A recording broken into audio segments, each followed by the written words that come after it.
Agora cedo, pedindo muito a Deus, unção de Deus, porque foi uma luta, uma tremenda luta essa semana contra muita coisa. E aí de repente eu estava sentado, meu celular toca e eu vou atender. E aí parece que era algo assim para dizer: você não vai pregar, né? E eu falei: eu vou pregar em nome de Jesus. E eu estou aqui para pregar para a glória de Deus e para que seja um deleite para você a palavra, que você aproveite esta palavra, porque talvez nunca mais você vai tê-la. Então aproveite cada palavra, porque quem está falando aqui está falando da palavra de Deus, palavra que emana do trono de Deus para os nossos corações. Amém? Mas eu quero falar de algo que talvez você não vai aceitar. Eu quero dizer para você que se você aceitar, você vai perder sua casa. Se você aceitar, você vai perder seu emprego. Se você aceitar o que eu vou falar hoje, você vai perder tudo. Tudo.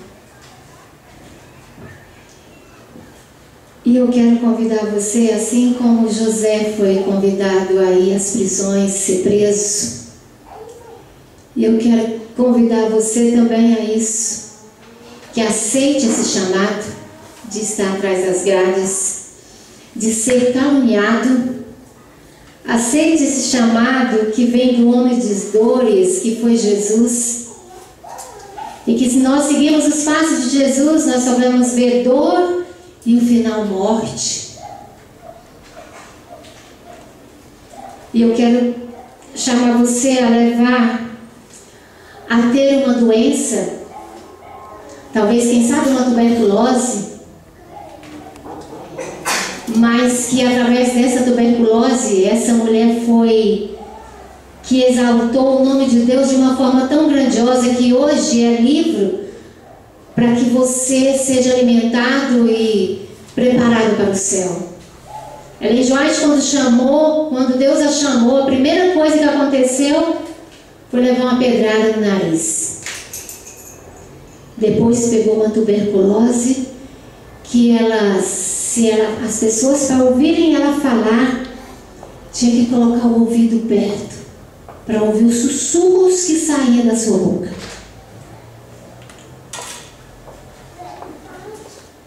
E eu quero convidar você também ao martírio, como muitos aceitaram o convite do martírio, que foram à morte pelo amor de Jesus. E talvez você fale: não, mas Jesus, Ele tem algo melhor para mim. Jesus tem para mim uma vida de prosperidade, uma vida de bênção. Ele não está oferecendo nem morte e muito menos dor para mim. Mas eu quero dizer para você que Jesus está oferecendo para você hoje isso. É dor, é sofrimento, porque é o único meio que Deus tem de mudar o nosso caráter. É o único meio que Deus achou no coração do homem de manifestar a sua glória. É através da dor.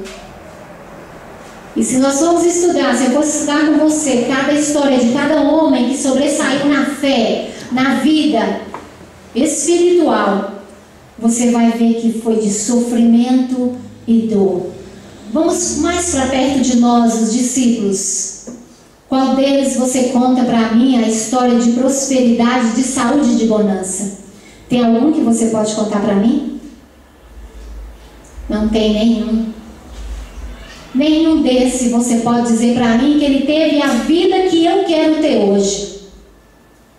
Não tem um que você pode dizer que teve uma vida feliz, que só vivia os sorrisos, porque tudo ia mil maravilhas, tudo que orava para acontecer na sua vida acontecia, e era só prosperidade.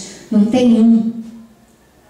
Por isso o Senhor nos fala que Ele nos escolheu porque nós somos fortes. Vamos abrir a nossa Bíblia em 1 João, capítulo 2.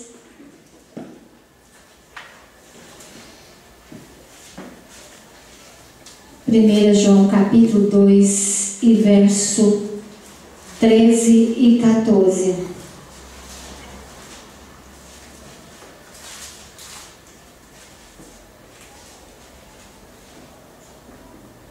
Filhinhos, eu vos escrevo, porque os vossos pecados são perdoados por causa do seu nome. Amém? Aceitou o perdão? Então vamos lá. Pais, eu vos escrevo porque conheces aquele que existe desde o princípio. Amém? Os pais conhecem desde o princípio. E jovens, eu vos escrevo porque tendes vencido o maligno. Amém, irmãos? Filhinhos, eu vos escrevi porque conheceis o Pai. Pais, eu vos escrevi porque conheceis aquele que vos existe desde o princípio. Jovem, eu vos escrevi porque sois forte e a palavra de Deus permanece em vós e tendes vencido o maligno. Amém, irmãos? Sabe por que o Senhor convidou você a esse ministério de proclamar o seu nome? Porque nós somos fortes e já vencemos o maligno.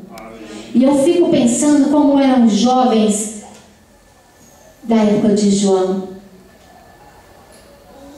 Quando ele falou, jovens, eu vos escrevo porque vós sois fortes. O Espírito de Deus está em vocês. Vocês venceram o maligno. Será que nós podemos dizer hoje dos jovens que vocês são fortes e tendes vencido o maligno, que vocês são exemplo? Na época de João, quem estava à frente do ministério, em todas as épocas dos puritanos, dos valdenses, dos reformistas, não eram os jovens, não eram os velhos, eram os jovens. Em todas as épocas, os jovens, eles eram exemplos. Os anciões, que são os homens de cabelos brancos, olhavam e falavam, eu queria estar nessa força dessa juventude, para que eu pudesse estar na linha de frente do trabalho. Mas eu sou velho e sou debilitado. E hoje parece que inverteu. Os velhos têm que tomar frente, porque os jovens estão ficando, denegrindo cada vez mais o cristianismo e ficando para trás. Mas João, ele sabia que haveria um tempo em que se levantariam jovens fortes, vencedores, que estariam em frente da batalha. Por isso Satanás tanto luta contra nós, principalmente contra as pessoas jovens que têm saúde, vigor. Quantos aqui foram nas manifestações que tiveram esses tempos aí que o povo falava assim, o gigante acordou? Quantos que foram? Ninguém aqui foi? Pois eu não fui só porque eu fiquei com medo de morrer, mas se eu soubesse que não ia ter morte, eu estava lá. Eu estava à frente. Porque eu gosto de levantar a bandeira. A minha personalidade é de levantar a bandeira, de dizer de qual lado que eu estou. Eu gosto de falar, eu estou desse lado. Nem que eu esteja errado, mas eu estou desse lado. Eu estou vendo que eu estou errado, eu passei por esse lado agora. Mas eu levanto a bandeira. Você sabia que Deus não se agrada de pessoas omissas, covardes, que vivem escondidos, que não têm coragem de erguer uma bandeira, nem que seja errada? Você sabe por que Deus escolheu a Paulo para estar à frente dos apóstolos entre os gentios? porque ele não tinha vergonha de dizer de qual lado ele estava. Quando ele estava do lado dele, ele foi do lado dele, foi terrível, cruel. Mas também quando ele se passou para o lado da verdade, foi um dos maiores. Não houve tanto quanto o apóstolo Paulo. E eu fico perguntando, queridos, quando é que vai levantar esse povo que vai fazer diferença no mundo? Os jovens eram padrões dos fiéis na época dos caldeus, dos valdenses, dos puritanos, dos reformadores, em todas as épocas. Mas o que aconteceu na nossa era mais crucial da história, onde Cristo espera por um povo que levante a sua bandeira, que faça a diferença? Aonde está esse povo? Aonde eles estão dormindo? Em qual igreja que ele está dormindo? Ou será que eles ainda estão em casa? E alguém falou, sabe por que os jovens, eles não se levantam mais? Porque eles nem oram, eles nem leem a Bíblia, eles nem choram diante de Deus pelos seus pecados, eles não têm nem noção do que é pecado. Queridos, você já pensou se você vai chegar lá no céu sem ler a Bíblia inteira?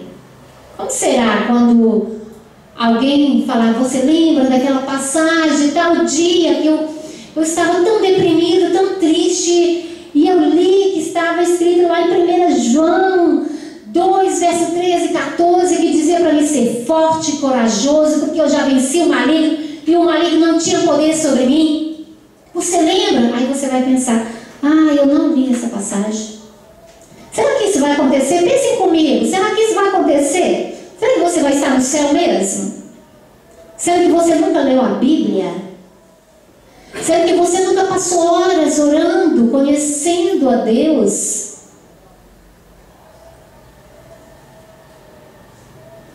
É hora de levantarmos a nossa bandeira. É hora das pessoas verem de que lado você está. Chega de tanta falsidade, de tanta hipocrisia, de dizermos que somos uma coisa, mas o nosso coração sabe que eu não sou. Chega de dizermos que somos cristãos, guardadores dos mandamentos de Deus, mas as pessoas só sabem quando eu abro a minha boca e falo. E assim mesmo as pessoas ainda ficam com o pezinho atrás. Será mesmo?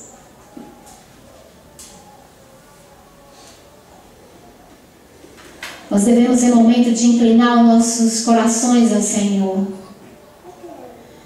Às vezes você pensa que você ainda vai ter muito tempo, que não precisa se levantar uma bandeira, porque você ainda tem uma faculdade a fazer, ainda tem uma família a se formar.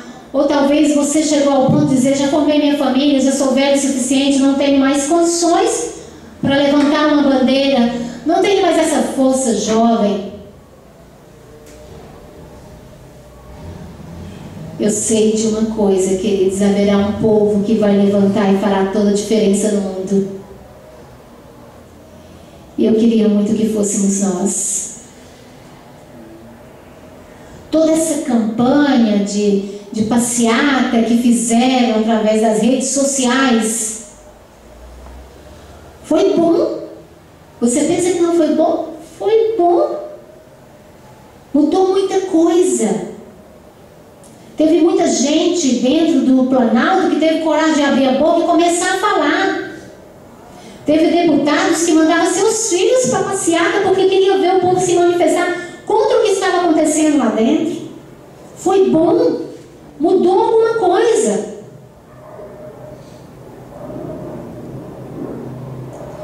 E talvez muitos de nós até participamos dessa campanha aí, compartilhando, vamos para passear, não foi, mas compartilhamos e animamos as pessoas a irem. Eu mesmo animei muita gente, vai lá meu povo, quem tem coragem. Mas quanto de vocês tem coragem de colocar no seu Face e começar a propagar uma campanha pelas guardas do mandamento de Deus. Quantos de nós têm coragem de começar a levantar uma bandeira lá nas redes sociais para que nós fôssemos fiéis nos nossos compromissos um com o outro, com as namoradas? Quantos têm coragem de levantar uma bandeira e dizer vamos casar virgens? Quantos têm coragem de levantar uma bandeira e vamos parar de trair nossas esposas? Quantos têm coragem de levantar e dizer vamos parar de falar mal da vida dos outros?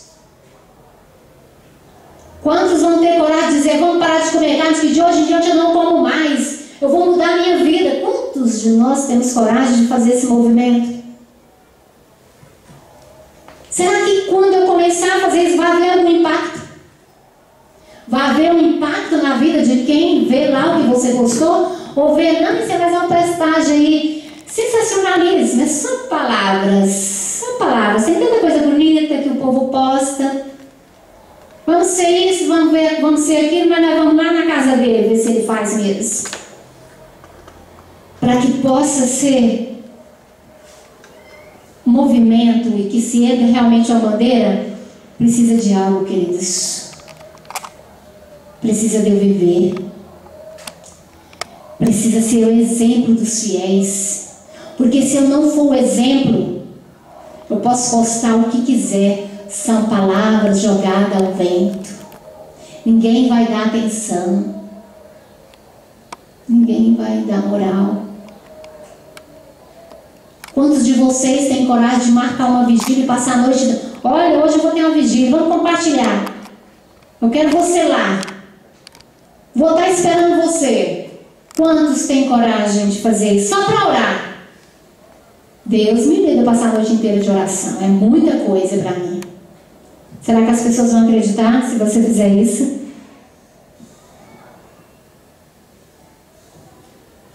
Se você fizesse esse propósito na sua vida, com certeza Deus falaria: conte comigo. Conte comigo, jovens. Conte comigo, senhoras. Conte comigo. E quando Deus toma a frente da batalha, a bandeira é erguida alto. E faz grande diferença, queridos. Faz grandes diferenças. Mas sabe o que nós estamos querendo? Nós queremos ganhar o mundo. Nós queremos ser os melhores.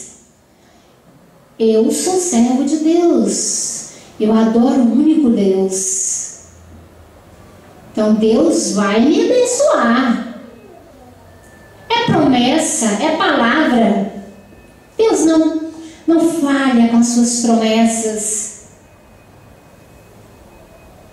Ninguém quer aceitar o chamado do homem de dores, de andar, em que ele vai entrando nas nossas vidas de maneira sorrateira, para que haja uma separação entre nós. Ah, não, eu não posso. Ah, vai ter vigília, vai ter jovem lá? Vai ter moça bonita lá? Eu vi um pregador falando na internet, achei muito interessante ele falar: será que na época de José ele tinha um iPhone para andar na rua, no ouvido falando, ou um celular para estar perguntando aonde vai estar as moças mais bonitas para que eles vão lá, para que ele possa ir? Será que na época de José, na época de Daniel, e quando ele foi levado cativo em 13 anos de idade, 17 anos, começou a participar do conselhos do rei, será que Daniel, ele estava preocupado em arrumar uma moça para ele? Ou será que ele estava preocupado em fazer uma faculdade ou ser o melhor em tudo que ele fizesse? Será que ele estava preocupado com as coisas desta vida? Ele não estava preocupado com nada desta vida, mas no entanto ele foi o governador, foi o melhor. Porque quando nós escolhemos servir ao nosso Deus, Ele nos exalta sobremaneiramente, a Bíblia diz. Agora, quando nós escolhemos a servir-nos a nós mesmos, aí as coisas definham. Satanás ele é tão sagaz que ele tem levado nós a pensamentos totalmente diferentes. Você já pensou por que essa novela Malhação nunca acaba? Porque ali Satanás está dizendo os padrões da família do jeito que ele quer, os padrões do namoro do jeito que ele quer, os padrões de amizade, os padrões de relacionamentos, de tudo. Como o filho tratar o pai, como a mãe tratar os pais que se separaram. Ali ele está ensinando tudo. É uma novela que nunca acaba. Sabe por quê? Porque ele sabe que Jesus falou aqui através de João: jovem, eu vos escrevo porque vós sois fortes. E quando eu quero atingir algo, eu vou no que é mais forte, no que está na frente da batalha. Por isso Satanás tem feito coisas terríveis com o povo de Deus, porque ele quer destruir principalmente jovens, porque hoje, queridos, jovens infelizmente não são à frente da batalha, que estão preocupados com outras coisas. E Deus de alguma maneira ele quer impactar a nossa vida. Olha, talvez se você chegar lá no céu, você vai ver tantas formas, tanta maneira que Deus fez para te tocar, para que você fosse exemplo, para que você fizesse a diferença. Ou talvez você não vai estar lá para ouvir isso, mas haverá um grande telão mostrando como Satanás fez para sufocar sua vida espiritual. Como Satanás fez no momento que você precisava daquela palavra, te tirou dali para que você não ouvisse a palavra e você continuasse morto espiritualmente. Você vai ver naquele telão as vezes que Cristo bateu a porta do seu coração com verdades que transformariam a sua vida e que você endureceu o coração.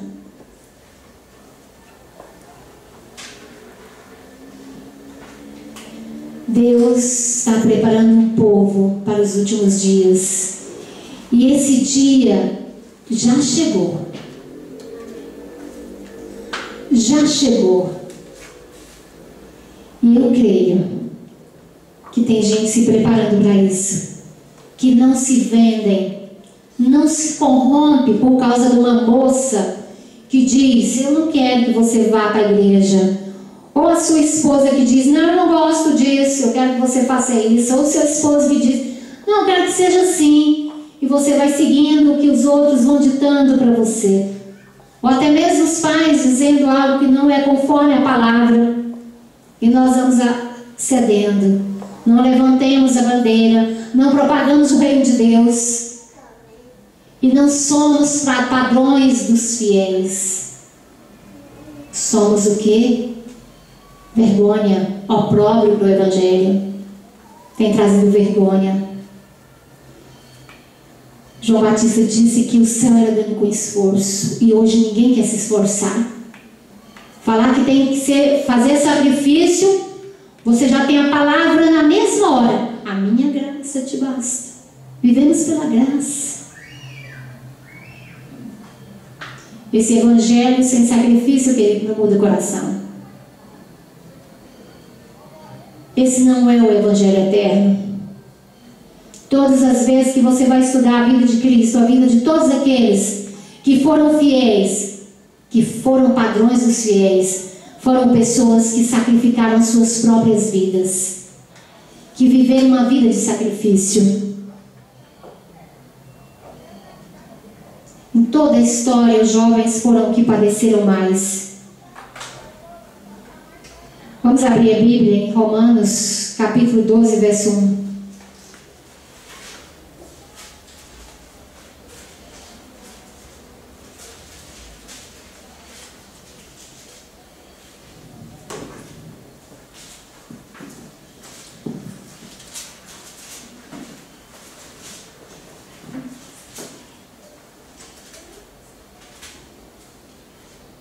Rogo-vos, pois, irmãos, pela misericórdia de Deus, que apresenteis o vosso corpo com sacrifício vivo, santo e agradável a Deus, que é o vosso culto racional. Sabe, queridos, quem é que está dizendo para você que o evangelho, não é sacrifício? O diabo. Porque Deus não é. Ele fala que nós devemos apresentar o nosso corpo como um sacrifício vivo, santo e agradável a Deus. E muitos têm dizido: relaxe, Deus é amor.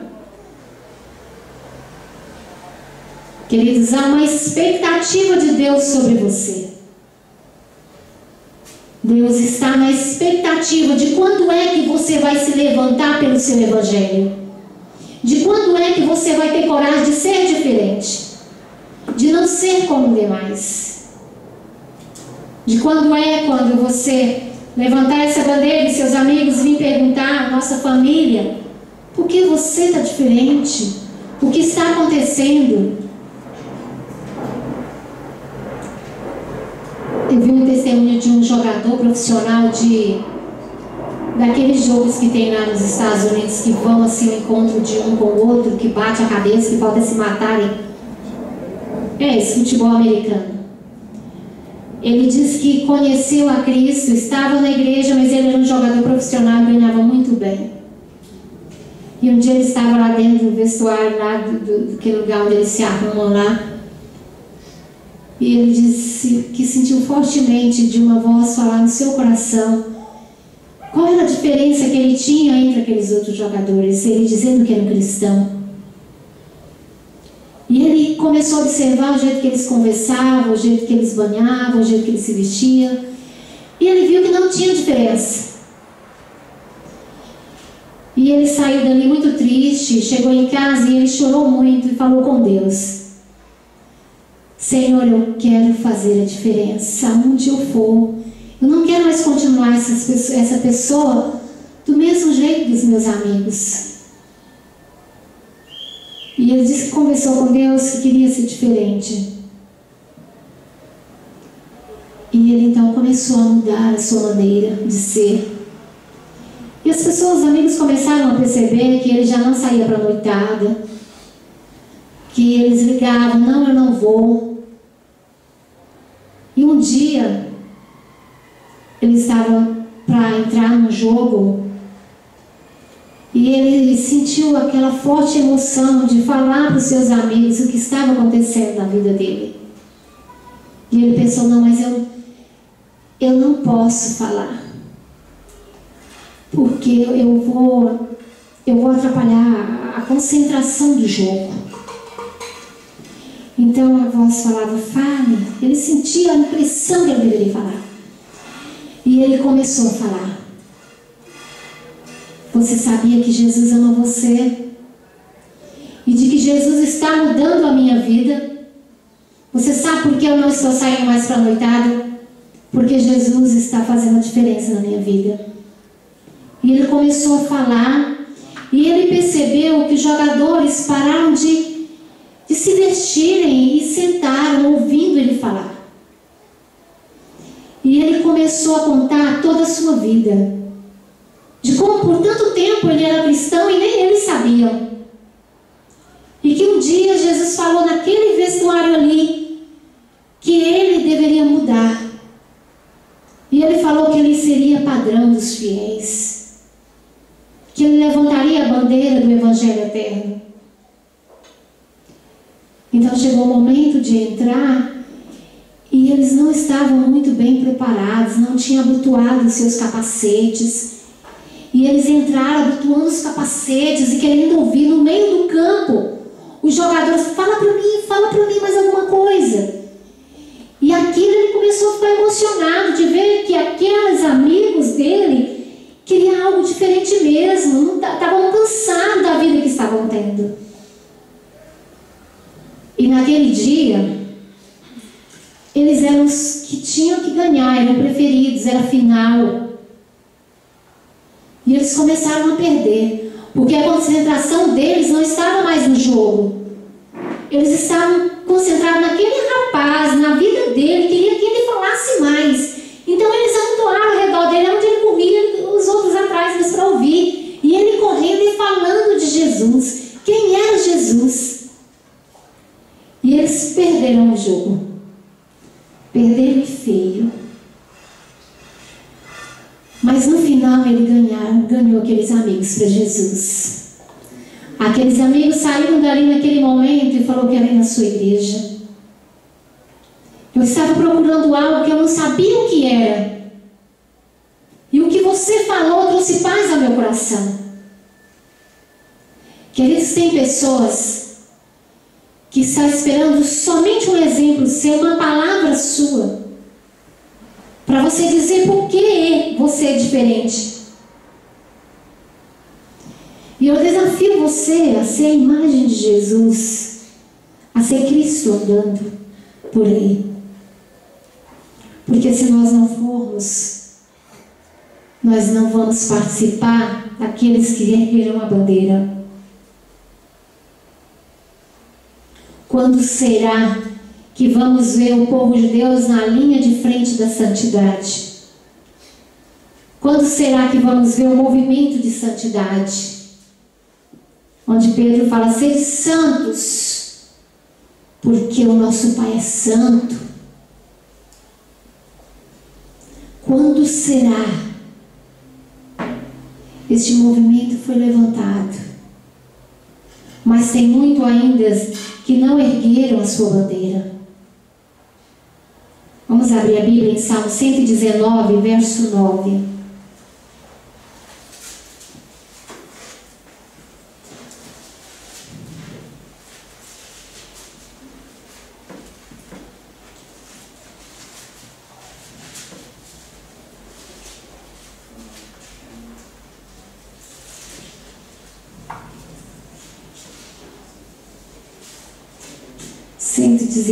Verso 9. De que maneira poderá o jovem guardar para o seu caminho? De que maneira que você pode guardar para o caminho de Deus? Observando segundo a sua palavra. Essa é a maneira que temos de andar no caminho, de podermos dizer que vamos levantar a bandeira de Jesus. Pode falar, Will. E fala assim, né? De que maneira poderá o jovem guardar puro o seu caminho, observando segundo a... De que maneira você pode guardar o seu coração puro? Seguindo a palavra. Não é seguindo pessoas, nem denominações. É seguindo a palavra, é sendo diferente. Talvez você esteja na mesmice da vida, porque você pode pensar: não, mas ninguém faz isso. Ninguém faz isso na minha igreja. Ninguém é diferente a esse ponto de ser chamado de ridículo. Ninguém é diferente a ponto de chamar atenção para: por que você não faz isso? Deus espera um povo forte e não débeis. E hoje nós temos visto pessoas débeis que se dizem cristãos. Eu sou cristão. Eu sou de Deus. Será mesmo, queridos? Será mesmo que somos de Deus? Gálatas 5, verso 13. Gálatas, capítulo 5, verso 13.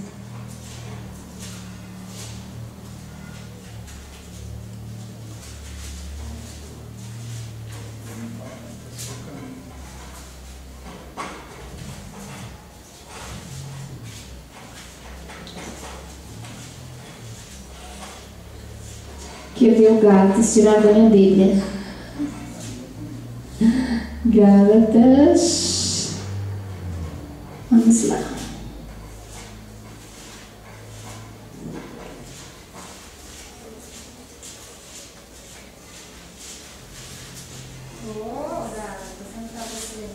Diz aí pra mim, irmão.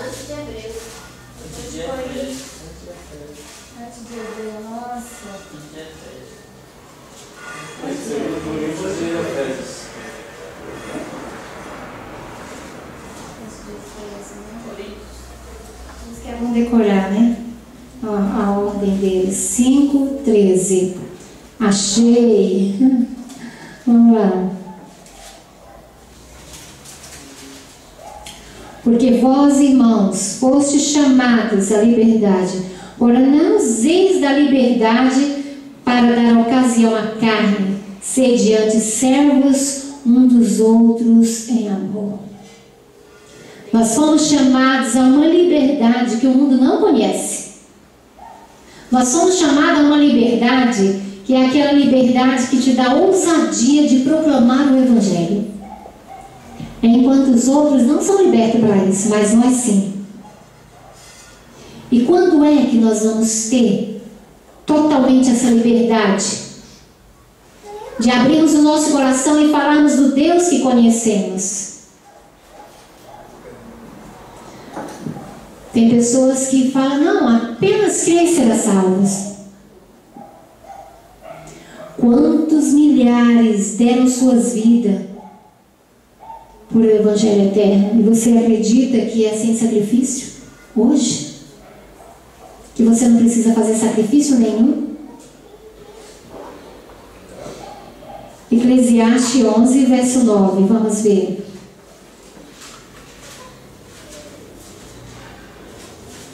Eu não tenho relógio aqui, eu estou sem relógio. Se os irmãos quiserem falar as horas para mim, pode falar. Então tá bom. Estou terminando então. 11:9. Eclesiastes 11, verso 9. Alegra-te, jovem, na tua mocidade, e recreie-se o teu coração nos dias da tua mocidade. Anda pelo caminho que satisfazem o teu coração e agrada os teus olhos. Sabe, porém, que de todas essas coisas Deus te pedirá conta. Faça tudo o que você quiser. Ande conforme o seu coração, tudo que agrade os seus olhos. Mas saiba de uma coisa: Deus te pedirá conta. E essa palavra é de Deus para nós. Deus pedirá conta. Queridos, nós não precisamos usar método para atrair o povo de Deus. Isso não é o Evangelho de Jesus. Eu preciso criar uma brincadeira, eu preciso criar um jogo, eu preciso fazer isso para que as pessoas venham para ouvir a palavra de Deus. Não precisa, porque as pessoas de coração sincero, elas vão. Quando nós resolvemos fazer algo para atrair as pessoas, vem gente de tudo quanto é jeito. Mas quando nós só falamos, hoje será falado a palavra de Deus, ela será aberta e será ensinado para aquele que quer ir para o céu. Os corações sinceros vêm. Porque o povo de Deus, os corações sinceros, eles têm sede da palavra, sede do reino de Deus, sede da justiça. Não precisamos inventar nada para segurar ninguém sentado no banco, apostatado. Não precisamos inventar nada. Não precisamos de pessoas apostatadas sentadas no banco. Deus só precisa de um na mão dele, para ele erguer a bandeira acima de tudo e proclamar o Evangelho à nação, ao mundo. Deus não precisa de apostatados. Por isso não precisamos inventar nada. Alguém falou, tem que fazer coisa para os jovens, porque são jovens, não precisa fazer nada para jovem. A palavra de Deus é o suficiente para a salvação. Não precisamos de nada. Não tem um evangelho para jovem, nem evangelho para criança. Não tem um evangelho separado. Alguém disse, eu tenho vergonha hoje de certas coisas que se fazem em nome de Deus. E eu também tenho, sabe, irmãos? Vergonha de alguns que se dizem cristãos. que tem trazido opróbrio e vergonha à palavra, que tem trazido descrédito à palavra de Deus, que tem afastado pessoas do caminho verdadeiro por causa do exemplo. E tem alguns que falam, não fale para mim que santidade é viver separado do mundo, não. Porque nós estamos no mundo, nós temos que viver no mundo, nós estamos no mundo. Já ouviu isso? Então vai me dizer. E eu vou dizer para você, santidade é separação do mundo. É viver como se não vivesse nesse mundo. É viver diferente em todo aspecto da vida. É como se não vivesse nesse mundo. O Evangelho de Cristo convida você que não é para você ficar sentado no banco, não. O Evangelho de Cristo convida você a viver de joelho, para que você vença o maligno, para que você vença a carne e o diabo. Ellen G. White fala que tem 3 inimigos: a nossa carne, o diabo e eu mesma. 3 inimigos que temos que vencer. Eu ia passar esse estudo só sobre isso hoje à tarde, mas eu mudei para aquele que continue. Vamos começar a tirar o traje que nós colocamos sobre nós de falsos cristãos. Vamos colocar o traje de Cristo, o que Ele espera. Esse evangelho do amor que as pessoas têm pregado não atinge o coração, não muda a vida, não transforma. O evangelho de Cristo é um evangelho de dor, porque cada coisa que eu renuncio, que eu amo, é uma dor, é uma luta. E só há vitória pela oração.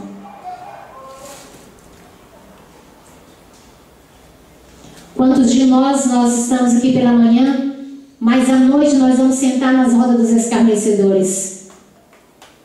Quantos de nós pela manhã estamos cantando hinos de louvor, mas ao sair daqui vamos colocar o iPhone no nosso ouvido ouvindo música do diabo, que não é música de adoração a Deus? E aí nós dizemos que somos cristãos. O Evangelho eterno, ele será pregado em todo o mundo. E não vai ser os anjos que vai pregar. Não vai ser os outros seres dos outros mundos que vai pregar. Vai ser nós. Vai ser o povo de Deus. Aqueles que têm vencido o maligno, que têm vencido a carne, que têm vencido seus desejos, suas propensões para o pecado. Vai ser esses que vão pregar o Evangelho. Vão ser esses que vão receber o poder da chuva serôdia. Enquanto os outros que estão se dizendo cristãos vão olhar e pensar: quem é esse povo que está fazendo um rebuliço tão grande? Esse povo só traz bagunça, são perturbadores. Não é assim que fala? São perturbadores. Até que cairá uma ficha, que é o poder do Espírito de Deus sobre um pequeno povo, que é o resto do resto, porque nunca foi um grande povo que pregou a palavra, que levou avante a bandeira. Os reformadores, a Inglaterra inteira tinha um, na Suíça tinha 2, e proclamaram ao mundo. E era incrível que, se você estudar no Grande Conflito, a história dos reformadores, você vai ver que eles tinham uma só mensagem e eles não se conheciam. E quando você lê a história lá de Lutero, como que ele acreditou, como era o evangelho que ele pregava, e você vai lá em Wycliffe e vê como que ele pregava, e você vai lá em João Hus e vê como que ele pregava em lugares, em países diferentes. Era o mesmo evangelho. E você vê como eles viviam. Você faça uma análise, faça um estudo. estudo. É bom a gente estudar isso. Serve para a nossa edificação. Faça uma análise como que eles viviam, como era a maneira deles falar, como eles se manifestavam diante do povo, como eles conheceram a palavra, como eles foram levados ao conhecimento de querer ser reformador e serem banidos das suas igrejas. O mesmo jeito, queridos. Sabe por quê? Porque o Espírito é o mesmo e a bandeira era a mesma. Só tinha pessoas diferentes. Hoje nós temos visto que em vários lugares do mundo tem levantado pessoas com a bandeira do Deus único, dizendo que não é 3, é 1. E enquanto o mundo está dizendo que é 3, e um pequenino povo está dizendo com afirmação na palavra, os que dizem que são 3 estão dizendo que tem que crer pela fé, que não há prova bíblica. E aí esse povinho são considerados o povo de Satanás. Mas quem vai perseverar até o fim? E nós temos visto, se você considerar, eu fiz um estudo, mas só que eu não fiz aqui, eu faço tanto, depois eu deixando de lado.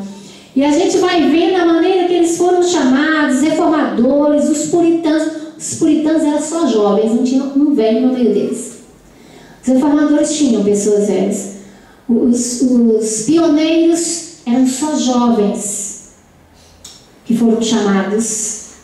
Então, se você for seguir e você ver como foi o seu chamado, é incrível, é a mesma forma. É a mesma forma. Faça um estudo por você mesmo. E analise a vida de cada um. Chamado, vida, maneira de viver, maneira que se levantaram, maneira que acordaram, como foram que acordaram, que Deus chamou. É o mesmo jeito, queridos. Deus está chamando um povo nesse momento crucial da história em que vivemos um tempo de juízo. Tenho sempre falado que vivemos em tempo de juízo. Nós não estamos vivendo em tempo de paz. O mundo está proclamando a paz, tempo de graça. É tempo de graça. Nós vivemos no tempo da graça. Eu dizer agora é o tempo da graça. Não é o tempo da graça. É o tempo do juízo. Onde que nós deveríamos estar de joelho ali, clamando misericórdia para Deus nos tirar o pecado do nosso coração, tirar o prazer de pecar. Nós estamos vivendo esse tempo em que Deus vai se manifestar, e se houver um pecado na minha vida, seremos consumidos pelo fogo. É esse momento que vivemos. Não é momento de graça. Graça foi o que Deus ofereceu a nós, o seu Filho. E agora, lembra no santuário, quando Deus se manifestava, no tempo de que ele se manifestava, vinha o quê? Fogo. Se tivesse um pecado ali, que o sacerdote tivesse pecado, ou alguém que estivesse ali ao redor do santuário, morria. E nós estamos vivendo esse tempo. Nós não estamos proclamando aí a volta de Jesus? Então, como que nós estamos dizendo que nós estamos vivendo em tempo de graça? Se Deus vai manifestar com destruição, com fogo nesse mundo, nós estamos vivendo em tempo de juízo, tempo de estarmos chorando com o rosto no pó. Não é tempo de estar preocupado com isso ou aquilo, não. É o rosto no pó, para que possamos vencer o pecado que habita no meu coração, para que Deus revele para mim o que está escondido aqui dentro de tanta maldade e egoísmo que há nos nossos corações, para que Deus revele e seja levado na presença de Deus e sermos vitoriosos, porque Ele vai se manifestar, e não é nem com água, não, é com fogo, fogo que consome até a raiz e ramos, que não vai ficar pedra sobre pedra, nada, tudo vai ser consumido pelo fogo. E aí você ainda tem coragem de dizer que você está vivendo no tempo da graça? Não, irmãos, é tempo de fogo. O fogo vai ser derramado para consumir o pecado. Deus não tem prazer na morte de nenhum de nós, porque Ele vai vir para consumir o pecado.